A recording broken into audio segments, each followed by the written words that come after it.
a millennium-born person has never known an interest rate other than 0.25.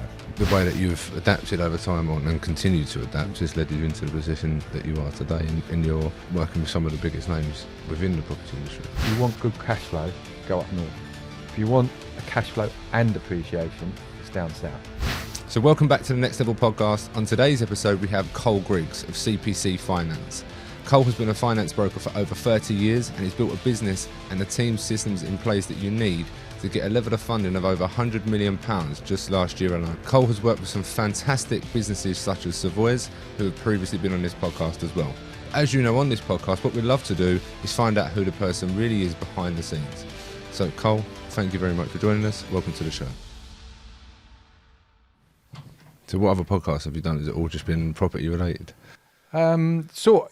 Mainly property related. I've done a couple with Kevin Stewart. Yeah, I've seen them. Yeah, which sort of boarded into a little bit outside of the property. What did it touch on? I've seen some bits. Yeah, it was just background. Well, it's still business related, but it was sort of background and a little bit how long I've been in the business, stuff like that. Right. Yeah. So have you seen some of the podcasts that I've done at all? Or? Yeah, and the lads in the office have as well. Yeah. Right, okay.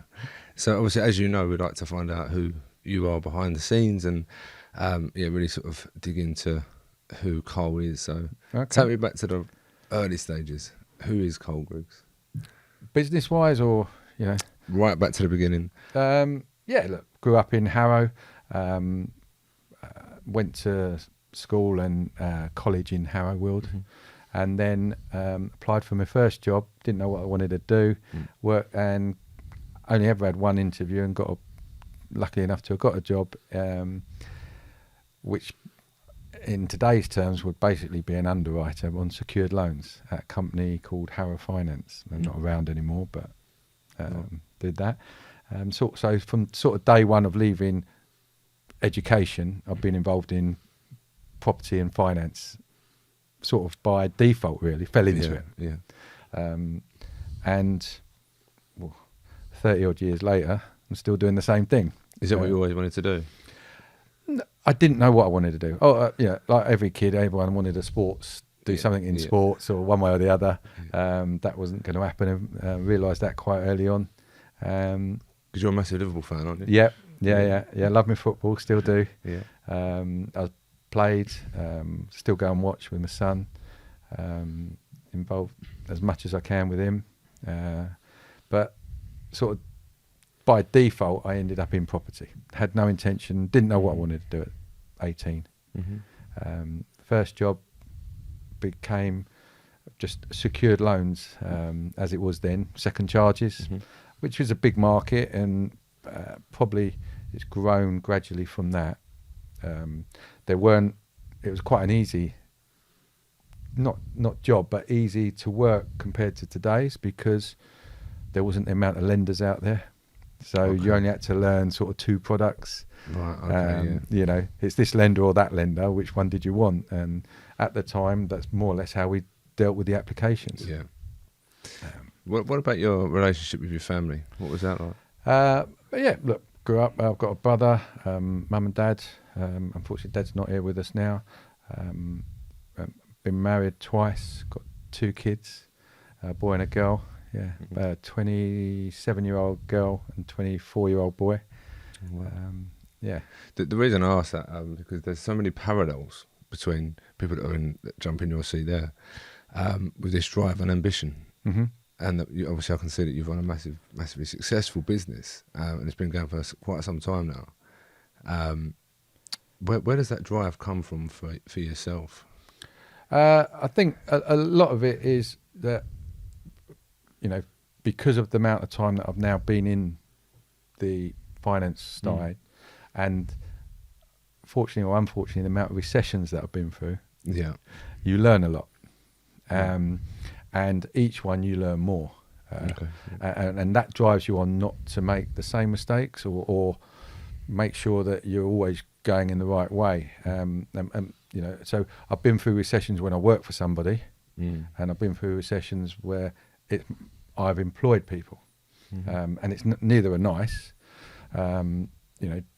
2008 particularly, We had staff of 35, 36 people, and having to get rid of lay them off isn't a great experience.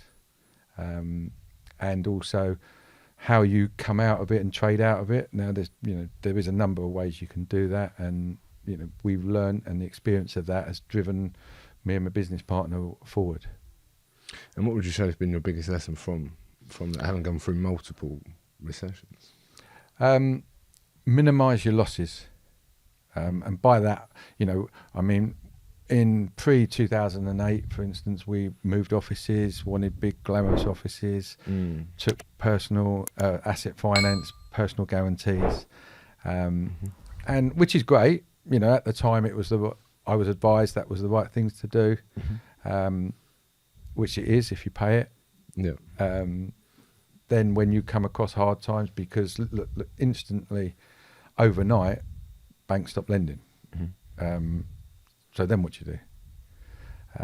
As I say, if looking back, we could have gone bankrupt, but then personal guarantees get called in. So not only do you lose your business, you've got a chance of losing your house, kids' homes, everything. So you learn from that. I'd never, ever offer anybody a personal guarantee again. Yeah. We're in control of our own destiny that way. And we manage our affairs that we minimise what our losses could be. Always keep ahead of not living by the skin of the bone. We make sure that we've got enough to trade and cover everything for a long term. I think it's very important for people that are looking to get into business or property, because you've got this shiny penny syndrome that everyone seems to have. And it's fine to have that, to find what it is that you really want to do. And I think there is a lot of pressure on people nowadays, especially nowadays because of social media. You've got to be doing this, whatever that job or industry or profession may be. There's a lot of pressure on people to find out, excuse me, what that job is or business is, to go and start a business. But like you said, if you don't put as much pressure on yourself and you can forecast what that can look like, you will be okay. Yeah, it's sometimes instead of looking, it's all rosy, is what happens if it stopped tomorrow. I 100% agree with you there. Which, recently with what's gone on in the last 6-8 months, a lot of people have found that. Yes. The prime example of it is, in quick summary, is a millennium-born person has never known an interest rate other than 0.25. Whereas, likes myself have known it at 15% and in between. So it's a shock to a lot of people that have started on the property ladder in the last 5-6 years and never known any different.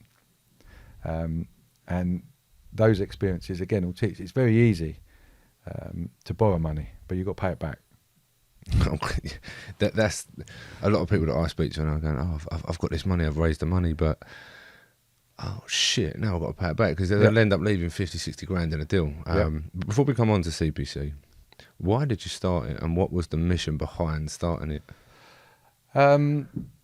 Why did I start it? I was working for somebody. I was running a side of the business for them, and which was growing. And in the end, I made the decision with Julie, my business partner, to let's do it for ourselves.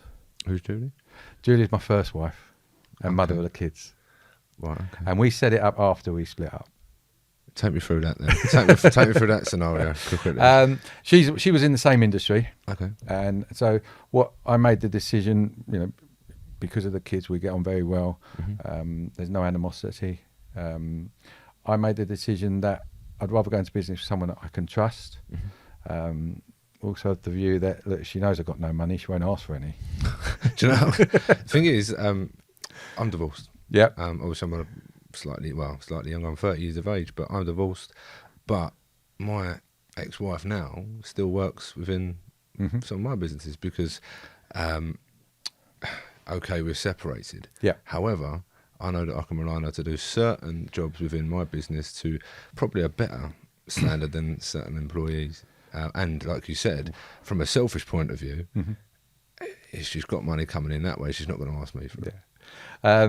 Mine's slightly different. We're 50-50 on the business of CPC Finance. And the other thing is she's very good.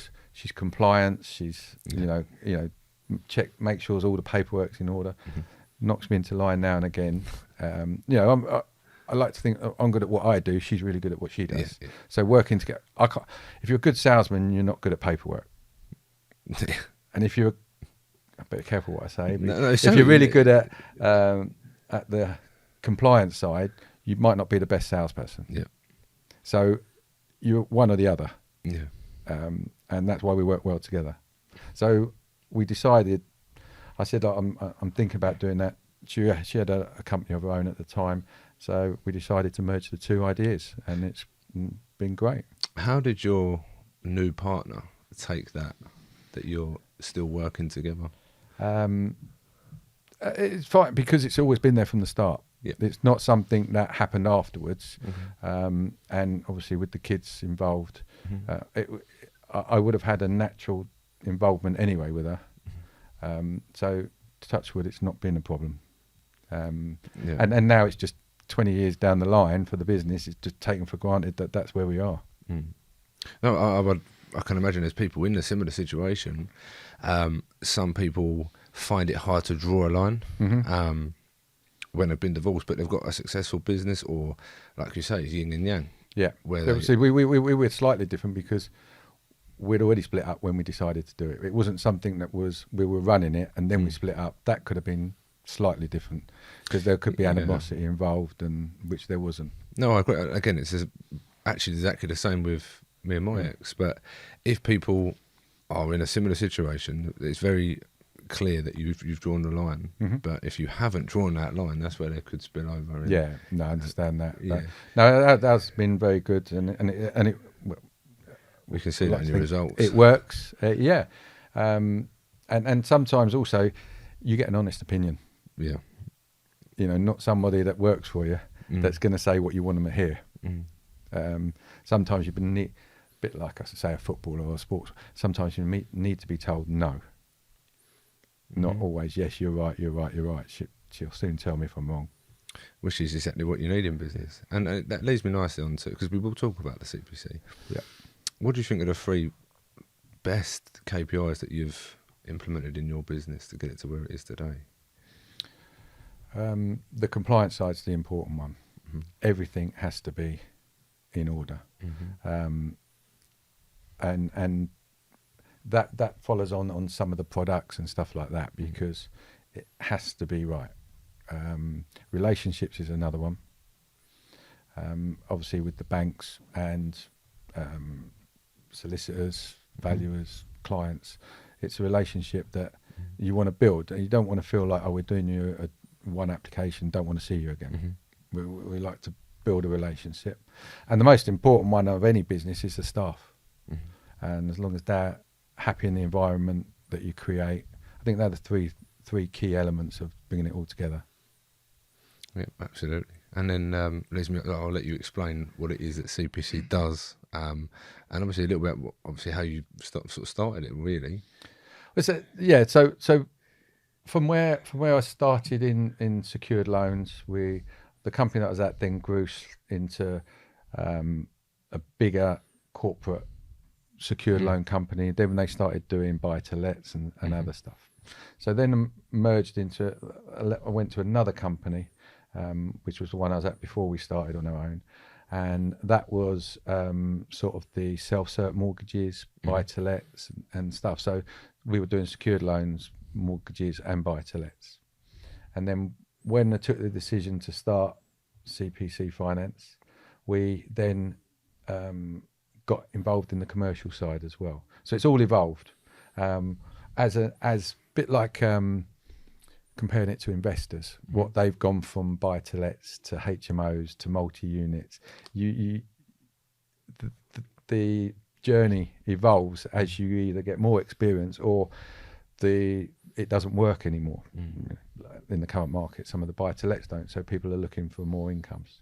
So that field, then we grew heavily on the commercial side, and as time grew, that then evolved, and what a lot of the popular stuff at the moment is getting, then that evolved into the bridging and the development, and taking a client on a journey from buying a property, converting it, mortgaging it out, and then building their portfolios. So that's how it's evolved over 20 odd years.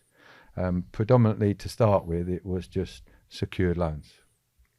Now we do the variety of products. And obviously jumping around all of those different products and being a salesman that you are, it can be a lonely place if you're on your own doing it. Yeah. Have you ever felt lonely at all along the journey? I wouldn't say lonely. Sometimes, we've got people in the office that do sell as well. It's not just me doing it, and Julie does some as well. So in that respect, it's not lonely, but they always rely on you with the answers.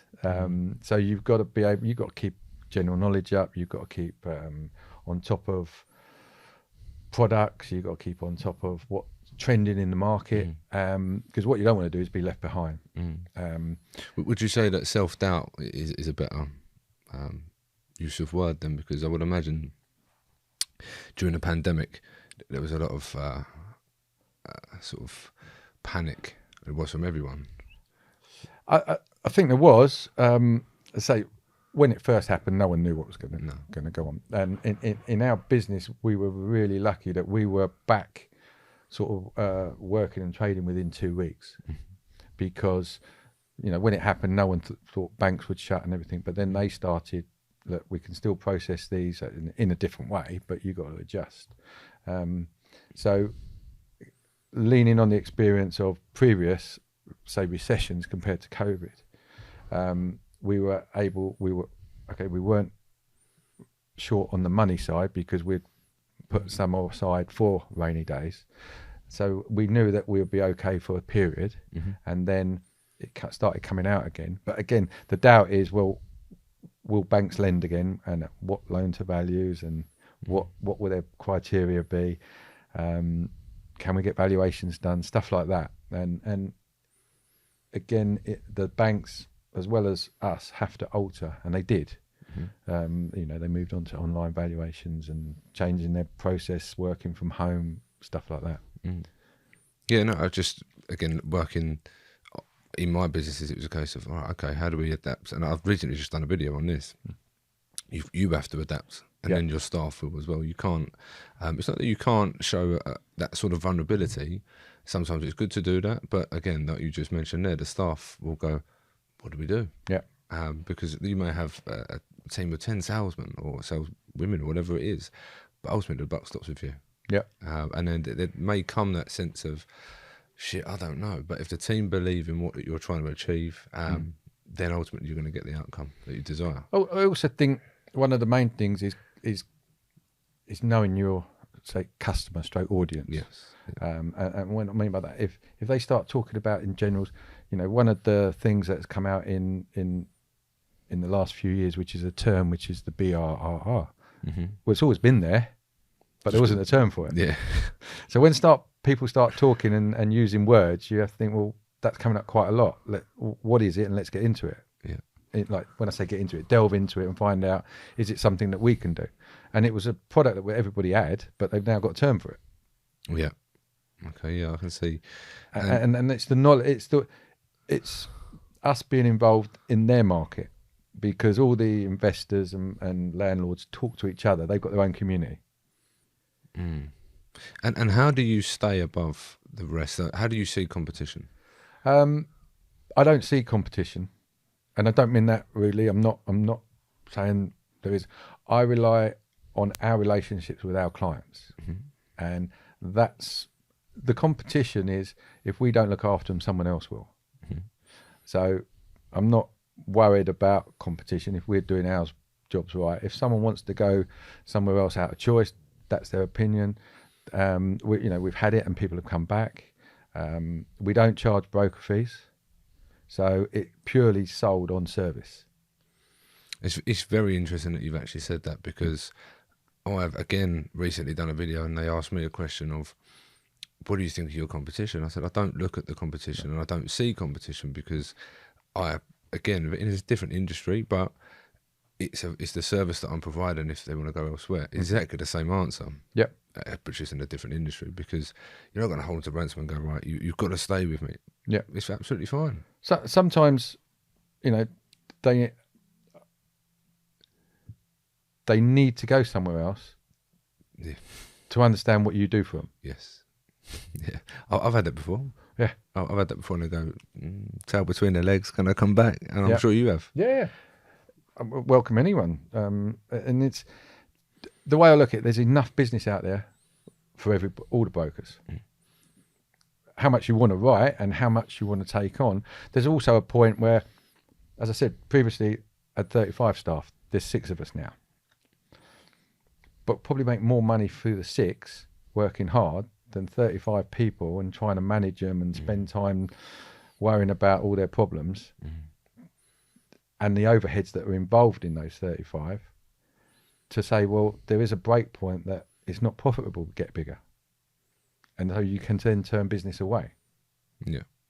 And it's the quality of the business as well. Yeah.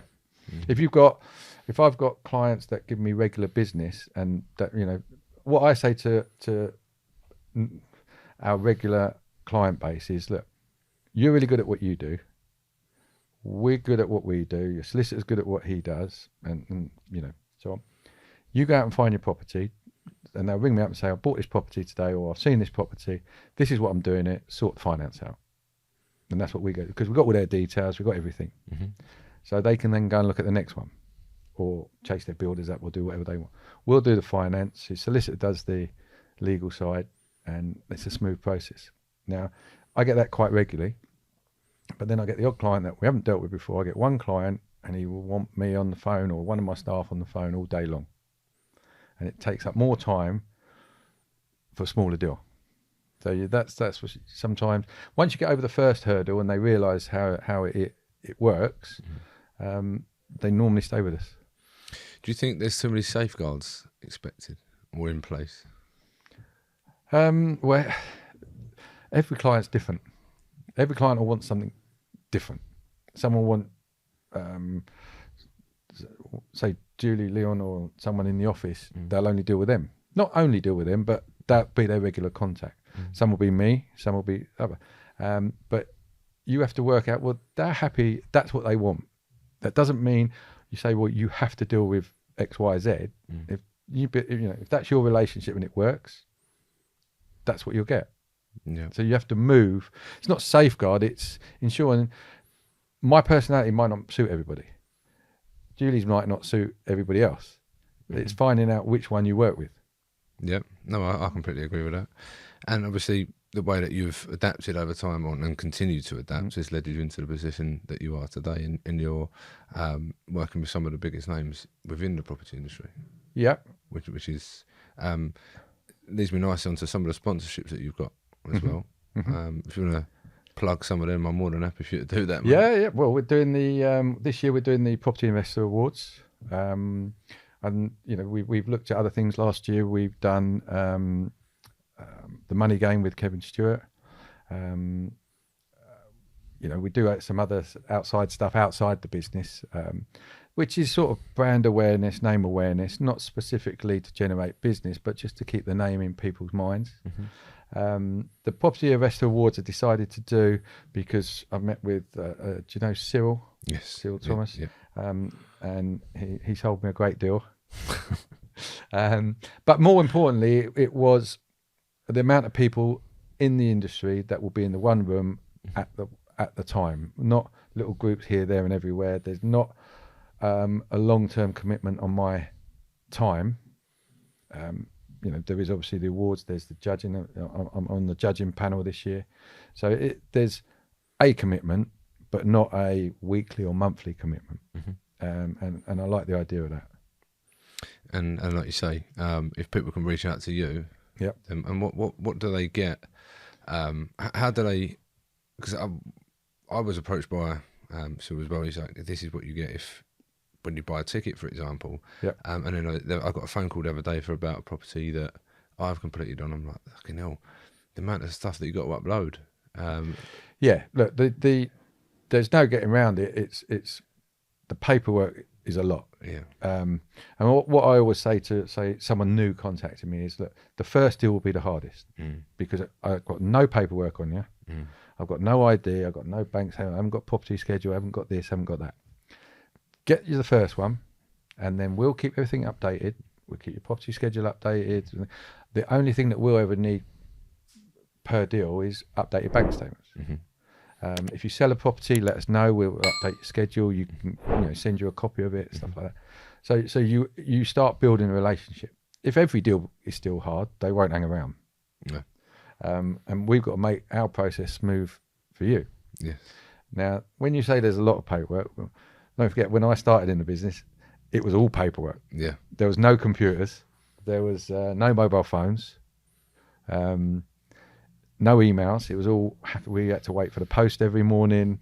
We had to send everything by post out and wait for it, hope it gets back. So it's evolved. And obviously I don't see your side of it, which is that's why I'm fascinated here. I'll probably create more. In fact, I know I create more because the builders tell me than what I need to. Well, technically that's not true because I want to know exactly what's going on, when it's going on, how long it's going to take. Probably be kind of your dream client. It's like, there you go. There's everything in one. See, we it's just some things spring to mind. We get clients that would, like yourselves, will give us the full pack. Yeah. And then we'll get clients that will say, for instance, give me a property schedule, which is 2 lines. Right. Okay. Yeah. So I've got extremes.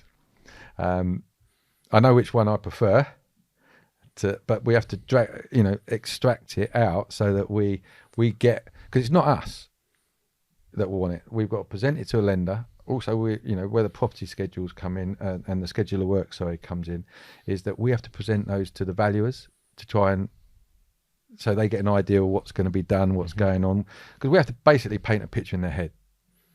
And if they can't see that picture, we're going to struggle. And then you're surprised. You're going to get the value at the end. No. And if you don't do the work, you don't do the comparables, you don't do, the market research. When the valuation comes back and you say, well, that's not what I expected. And you say, well, what have you got to back it up so that we can do?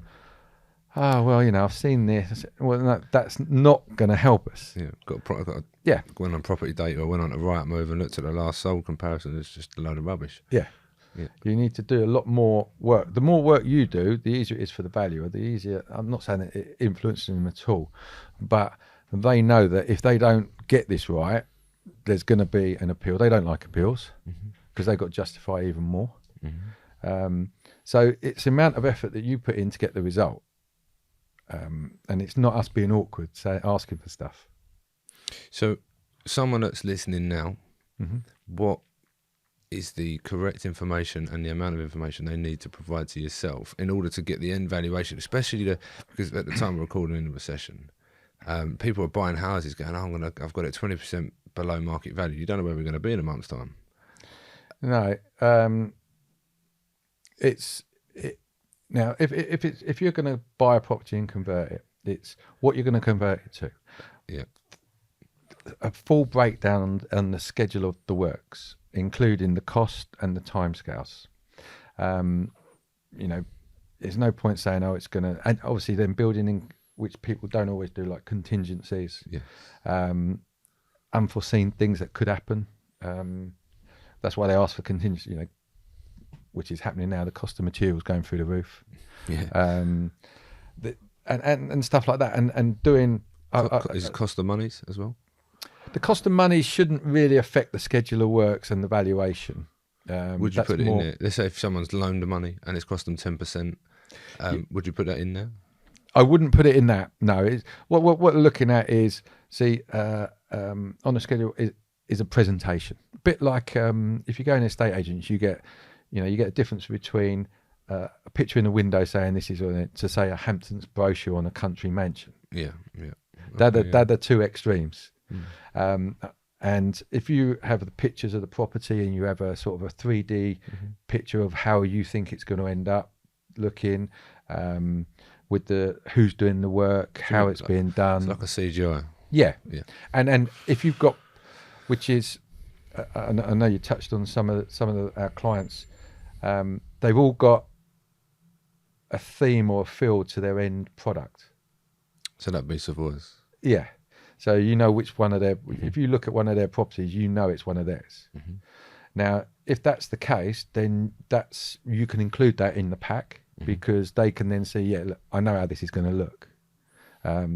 And again, if you've done properties in the area, the same area, and you've got the end valuations, include those in it. Yeah.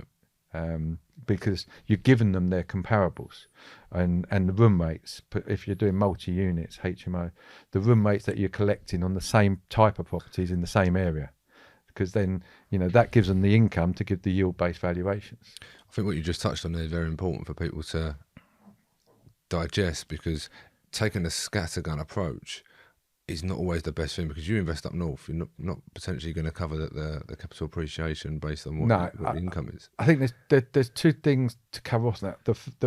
The other one, which is just going a little bit back, is there's a difference between doing a property up and doing a property up to make money. Now, the amount of people say that it's downvalued. Well, what I've done the best kit out in the market. I've given underfloor heating. I've given audio. I've given gold lights, gold toilet. You know, where a valuer doesn't look at that, because it will become secondhand. It doesn't mean that you're going to get a great higher rent, because there's a point where someone will say, well, I'm not going to pay extra for that. So that affects it. And so you've got to get your pricings right in respect of a quality finish, but not overspend. That's the first thing. And then the other thing, which you've gone on, the north-south divide. And that's not being rude.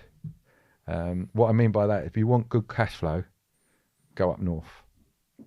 If you want a cash flow and appreciation, it's down south. You could get a buy-to-let up north for 60,000, 80,000, and you're going to get £800 a month. So you're still going to get your 75%. Buy a property in London, southeast, so for instance, buy-to-let, a one-bedroom flat in Watford's going to be 250,000, 300,000, but you're still only going to get probably £1,000. So you've got to put 40% in. So that money's not working for you. And that's where the multi-units, multi-income properties are now the trend, because you don't want 40% tied up. No. Not for probably net £300-400 a month. If you're lucky after tax. Yeah, exactly that. Yeah, I mean, this is why people are going, and then obviously because London being an Article 4 area, it's very hard to then do that. People turn into the serviced accommodation or going to learn about that, and again, 90-day rules, you've got the restrictions now being put in place, or people just not bothering about the restrictions and doing it incorrectly, which I wouldn't advise, obviously. No. Or just doing a build themselves. But you touched on something, and again, when they do the build themselves, they're running into trouble. Yeah. But what you've touched on here, what I can sort of gather myself is you've got a package with someone like Savoy's. Yeah. Which could help someone like an investor. It's ideal for two types of investors. One is people that haven't got the experience but want to get into that market, because the lenders do look at experience. And the other side is somebody who's got money but hasn't got the time to do it. So there are two different types. And what the product is that we've agreed with lenders. We've got a couple of lenders, because of their experience and their portfolio that they've done with the lenders themselves. So the dropout for them is that, look, if you mess the projects up for a client, we won't lend you again ourselves. So it's important that Savoy's get the job done. Yeah, right, yeah. Because it'll affect their own personal funding lines, because the lender won't like it. So what they do is they find them a property, they give them the plans of what it can be done, they get it valued and with the GDV, so you know what you're going to get out of it. And what's unique about the product is that the lender funds the work. Normally it's funded in arrears, so you've got to put your own money in. Savoy's fund the work because they invoice the lender and get the money back. So, you've only got to have the deposit money. And let's say you've got someone listening and go, okay, that sounds like a great idea. Will I know the NGDV before I fund the project? Before you can, not necessarily before the project, but before you complete, so you can walk away. Right. So we get a red book valuation. It'll confirm the current value, the cost of works that Savoy supplies. Is it realistic or not? It's an independent valuation. Mm-hmm. It's not someone on there. No. Independent valuation, and it will confirm the end value. So we can tell you how much you're getting out of it. Are you leaving any money in it? Mm-hmm. What the rent income will be. So it ticks all the boxes. You then say, well, I'm not happy with that. I am happy with that. And go ahead. So you're not committed. So really, again, anyone that's listening, is sit back, put your money to work, and let them do it. Yeah. It's as simple as that, really. I say as simple as that, yeah. As simple as that, but it's still a finance. You are solely responsible for it. Mm-hmm. But as I say, the difference is, say to somebody else that if they and they haven't, and they never have to date, messed one up, it affects their funding line. Yeah. So there's a personal interest in them to get the job done. Yeah. You own the property. It's not a joint venture. It's solely owned, mm-hmm. and the end result is yours. I think that's a great shout. I think obviously because they've got a tie to that as well. Yeah. Not your property, but the actual funding line. Mm-hmm. I think it's a great partnership that you've created, and I think people should definitely reach out to yourself. Yeah. And to Savoy's, because I don't think I know anyone else is doing it or got a product or a package such as that. Yeah, and they've got the commitment in it as well because they're funding the work. Yeah. So, they've got to get it done to get their money back. Exactly. What would you say has been the biggest project you've funded to date? Actual funding on that format, it will be. I've done 2, and both of them have been for Savoy's themselves, which is offices to residential. I've done 1, and then a semi-commercial, which was a parade of shops with sort of derelict above into. They kept the commercial units, done them up, refurbed them, and then converted upstairs into. I'm not sure if it's 4 or 5 separate five HMOs. Jesus. Yeah. Wow. Okay. So it's big projects. Yeah. Yeah. They don't come along every day. No, that's a unicorn deal. Yeah. But the bread and butter ones are the 3-4 bedroom to a HMO or semi-commercial into a smaller retail unit, maybe a studio flat and a HMO on top. Nice. Okay. And tell me more about the football as well. I know. Again, the question I always ask the guests is where your happy place is, but. Yeah. Well, look, we do. It's changed recently. Well, my passion is Liverpool Football Club. I've followed them for a number of years now. My son's doing it with me as well. So, it's a happy place. It's irrelevant whether it's Liverpool or not. It's the fact that I get a chance to go away, spend one-to-one time with my 24-year-old son. Unfortunately, I've got the opposite. My daughter does it with her mum because they're Arsenal fans. So we got a split. Yes. So yeah, it's always a good place to go. Do you still see your daughter? Yeah. Oh yeah. No, absolutely fine. It's just that they're Arsenal and we're Liverpool. She's chose a better team then because we're top of the at league. The moment. Yeah. You last game you went to was Madrid, wasn't it? Yes. Yeah. Got knocked out though, didn't we? Yeah. Well, I can't say much because we're not in it. But we will be. But I've done the last 3 Champions Leagues and even Basel for the Europa. So I've seen more losses than wins. Well, you haven't been up then in this season. Yeah, I've been up a couple of games. Went up for the Everton one and another one. So it's okay. We'll get through it this season, and then we'll see. Well, yeah, I'm not gonna comment too much in case there's too many Liverpool fans watching. I'm gonna get absolutely slated. Yeah, the one talking of football, the one that always comes to mind with me is in the current climate is the Champions League final, Liverpool Real Madrid in Ukraine, Kiev, which that was only 4 or 5 years ago, and now look what's going on there. Yeah, that's just so that brings it home, because we were just walking in the streets, enjoying ourselves, a great weekend, and then now you've got what's going on out there. Yeah, that's absolutely crazy when you think of it, isn't it? Yeah. But obviously, has that impacted your business at all? More so our clients, because of the cost of materials and stuff up. like that has affected it, and push projects up, push projects back. Yeah, I've noticed that myself. That's other things that we always say, and you learn from experience is don't buy a property that you're going to convert if you haven't got a team of builders ready to go in, because every day that they don't work is costing you money. And people sometimes don't think of that, particularly the newer ones on the ladder.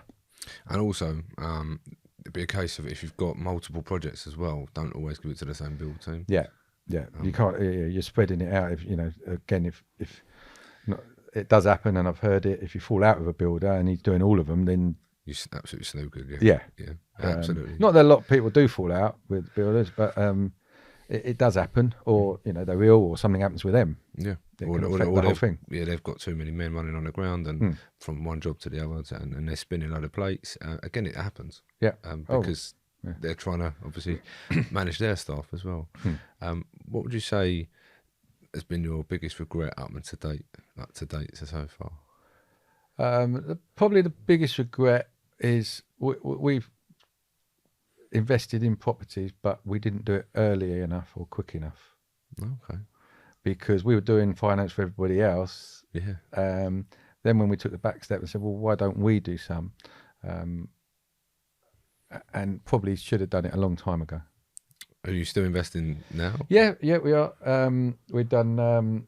We've got a couple of investment properties that we're doing with Savoys, and they're doing the work for us. But again, which is, I'm their ideal client, because I haven't got the time to do it, and I don't even know how to do it. No. And that's the scenario that works for them. Leave them alone, and they send us pictures. Yeah, that's it. No, you can get the pictures, funding, videos. We can go and see if we want, but what's the point? I still wouldn't know what I'm looking at. No. What does the perfect life look for yourself? Because I've listening to you and looking at your social media, I get the impression you're very driven. That the passion's there to work non-stop. I get that impression from yourself. Yeah, I have no intentions of stopping. I enjoy my work. Yeah. I enjoy. Don't get me wrong. I don't like clients complaining or moaning, but which doesn't happen too often. But the pressure of it is good. I like that. That drives you on. There's deadlines to meet. I have no intention of giving it up. But then, we don't work weekends. Okay. Now, that doesn't mean I don't work. And what I mean by that is clients that are my clients, they got my mobile number. I won't not take a phone call, but I don't go in the office. I can still help them do that, but then, play football, or don't now, but play golf, watch football, watch kids, go out with the kids, stuff like that. So that's the switch off time is as important as the work time. I think it's a perfect analogy. I've still got to work to do that. Yeah. But it is a perfect analogy. I'm in the office at 7 o'clock every morning. I leave 5:30, 6 o'clock in the evening. So it's long enough. But then it's important to possibly have 2 days off, which is the weekends, to not recharge, but to clear your mind, because even at night you're still thinking about stuff, and by the time you get to the end of Sunday, you're probably ready to go again. Yeah, and again, for anyone that is listening, I will repeat this, that it's okay to be like that. Because I've recently been on a date with someone who was completely different to yourself, but they said it's exhausting listening to you. Yeah. I mean, me, obviously. And I was like, why? Yeah. They said the amount of ideas that you have just about my business. It's like, this is how we can grow it. This is because obviously I've got my phones going off. It could be staff, it could be whatever it is. It's like, right, we can do this, innovation, blah, blah, blah. And it's just like,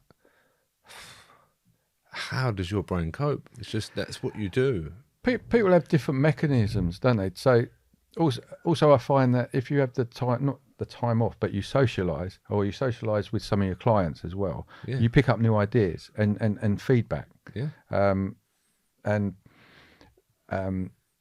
give you a prime example, and it's completely off the cuff. We used to do some sponsorship, and our CPC stands for Commercial Processing Centre. So we had Commercial Processing Centre was the logo. And I was at a function with friends, and he said to me, one of the friends said, I really like the fact that you're sponsoring shit. I like your logo. He said, but what do you actually do? I said, well, what do you mean? It says commercial process. He said, but what do you process then? And I thought, I never thought of it like that. So that's why we changed it to CPC Finance. So you've got the word in there. But only someone saying to me, I thought, oh, everyone knows what we do. But you don't. And, you know, if you're trying to sell something, you've got to sell it. And it's got to make, just because you think it, doesn't mean they think. And, you know, if you design a website and you think it looks great, but you say to someone that never used a website, what do you think of that? And they said, well, I found it quite hard to find what I was looking for. And you shouldn't be scared to listen to people that don't know what they're doing. No, absolutely not. And I think that if you can take the feedback, I think that shows enormous sort of growth in yourself. If you get angry, or you recognise yourself getting angry, perhaps take a step back and ask yourself why.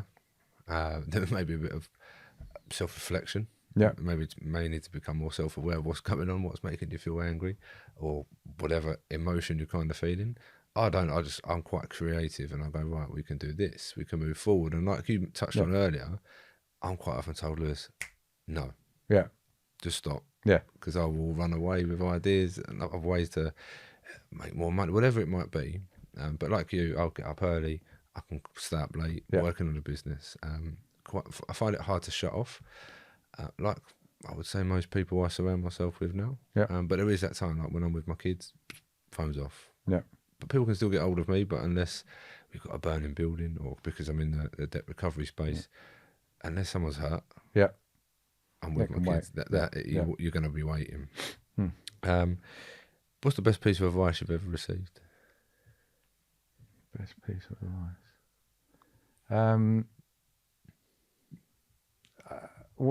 Go alone. Set up on your own. I wouldn't be where I was today without that advice, and to take the risk. So to go alone. Go out when you want to, like, set up your own business. Take the risk. And I've recently been asked that by somebody else who was thinking about it. I said, well, what have you got to lose? You can go back and get a job. But do you want to be in 20 years' time doing the same thing? More importantly, limited by what you're doing.